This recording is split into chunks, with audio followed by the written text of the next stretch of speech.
We bring JJ back for brick or bucket. So, JJ, the Knicks seemed to be at their best Sunday when Mikal Bridges went to the bench.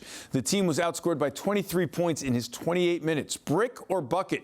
You're having regrets about the trade for him. It's a brick to me, or a bucket. I want to make sure I get the terminology right. I'm having buyer's remorse. Let's make sure we get this right. That's bucket.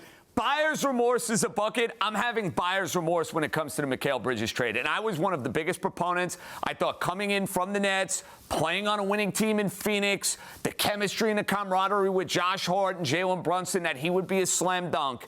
But the idea of bringing in Mikal Bridges was that he, as a wing, would provide versatility and defense to help you match up with the Boston Celtics. That has not been the case at all. To me, his defense has been underwhelming. I think his tenure, about 2/3 of the way through the year, has been pedestrian at best. And if I'm going to go and revisit the trade that was made in the summertime, does Mikal Bridges look like a player you'd give up 5 first-round picks for? The answer to that question is no. I need more. I'm feeling buyer's remorse, at least for the time being. So that is a bucket. Bucket, there we go. A brick is a miss. A bucket is a make. All right, ESPN reported Sunday that Mitchell Robinson hopes to return to action within a week.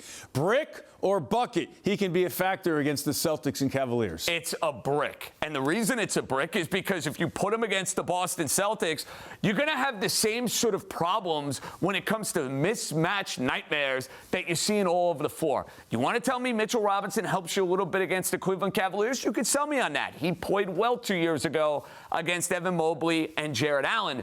But if we're talking about the Celtics have 5 guys who can shoot on the floor. If you're going to have Mitchell Robinson and Karl Anthony Towns playing alongside one another, it means you're going to run some 4-on-5 sets on offense because there will be no respect from the Celtics that Mitchell Robinson can hurt them from an offensive perspective. So to me, Boston switching at will, exposing the Knicks like they have in the 3 matchups so far this year, I don't see how that changes just with the return of a guy who can never stay on the floor, Mitchell Robinson. All right, Sunday saw the Knicks fall to 0-7 against Boston, Cleveland, and Oklahoma City. Brick or bucket? We've seen enough. The Knicks cannot compete with the top teams in the NBA. Sadly, this is a bucket. I mean, the proof is in the pudding. The Knicks are 0-3 against the Celtics. They've been outscored by 60-plus points. They've lost twice to Cleveland.